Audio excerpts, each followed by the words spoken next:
Good Morning Business, le débrief. Oui, avant l'émission spéciale de ce soir sur BFM Business sur voilà, les biotech, French Biotech, pourquoi elles nous semblent être à la ramasse, en tout cas dans le domaine du vaccin anti-Covid. C'est exactement le même sujet que la French Tech, les jeunes pousses, les startups au sens global. Voilà, biotech ou pas, on se rend compte qu'on a une spécificité qui fait qu'on n'arrive pas à faire grandir nos entreprises. Et alors la DG Trésor, la Direction Générale du Trésor, vient de sortir une note justement pour essayer de comprendre et d'argumenter ce phénomène et de savoir d'où ça vient. Et c'est assez intéressant. Vous vous rendez compte qu'on a créé BPI? François Hollande a créé BPI. BPI, ça marche très bien. BPI fait qu'on a plein de startups en France. On en a plein, des quantités, on a plein de biotech. Et on se rend même compte que grâce à BPI, ces entreprises ont un taux de survie qui est l'un des meilleurs d'Europe. Elles sont environ 90% à passer les 3 premières années, ce qui est un excellent score. Mais alors, on a ce passage de la start-up au statut de licorne et au statut de grand groupe qui ne s'opère pas, qui n'intervient pas. Donc à ce moment-là, vous êtes devant des entreprises qui ont une alternative. Soit vous décidez que vous resterez petit, parce que la croissance est impossible et que vous allez rester chez vous, soit vous décidez que vous allez voir ailleurs. Alors d'abord voir ailleurs en allant chercher des fonds et voir ailleurs en vous en racheter par un concurrent étranger, souvent américain.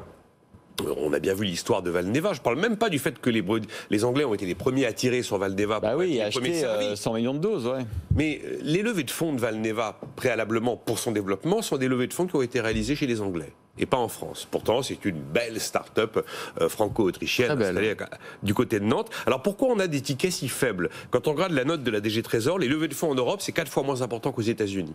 C'est 2 fois moins important qu'en Asie.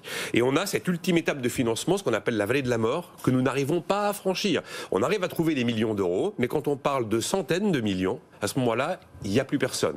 Et on a 33 licornes aujourd'hui en Europe. Vous avez 7 licornes françaises et 23 licornes britanniques.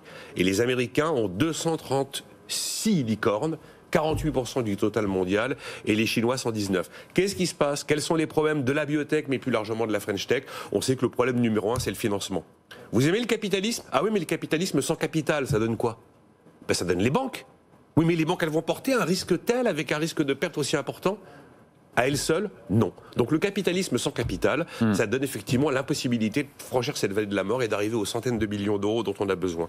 Après, on a aussi encore un problème de fiscalité sur le capital. Vous avez la dernière note de fipeco.fr qui vient d'être publiée ce matin, qui fait le point sur où en sommes-nous en France des prélèvements obligatoires.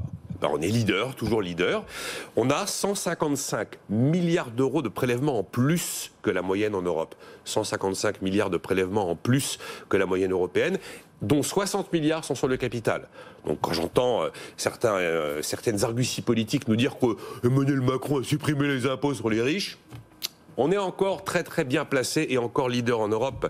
Et puis on a cette tradition qui est une tradition, d'ailleurs qui n'est pas que française, qui existe ailleurs en Europe. Cette tradition le top-down, alors que les Américains pratiquent le bottom-up. Le top-down, c'est tout vient d'en haut. Oh, Pasteur, que va faire Pasteur? Non, aux États-Unis, vous avez cette fameuse BARDA, cette agence publique qui laisse les abeilles travailler. On a bien vu Moderna, par exemple. Voilà, on laisse les abeilles travailler, et quand une abeille a bien travaillé, eh bien, celle-là, je l'ai repérée, c'est une initiative privée, je vais l'accompagner. Je lui donne 2 milliards. Et cette fois-ci, je ne lui donne pas 2 millions d'euros. Non, je vais lui donner 1,5 milliard d'euros s'il le faut. Voilà. Et puis on a eu, alors sur les biotech pures, on a eu une forme de cécité, notamment qui n'est pas que politique, sur le fait que l'innovation avait changé de camp. L'innovation n'était plus dans les big pharma, l'innovation était dans la biotech, dans l'immunothérapie. Et l'immunothérapie, c'était pas le travail historique des big pharma qui avait pour mission habituelle de lutter contre une bactérie. Et ben l'immunothérapie, c'est faire que le corps va résister. Et les biotech savent le faire, pas les big pharma. On l'a vu un peu tard et Sanofi, notamment, l'a vu beaucoup trop tard. Merci pour cette brillante analyse, Nicolas Do.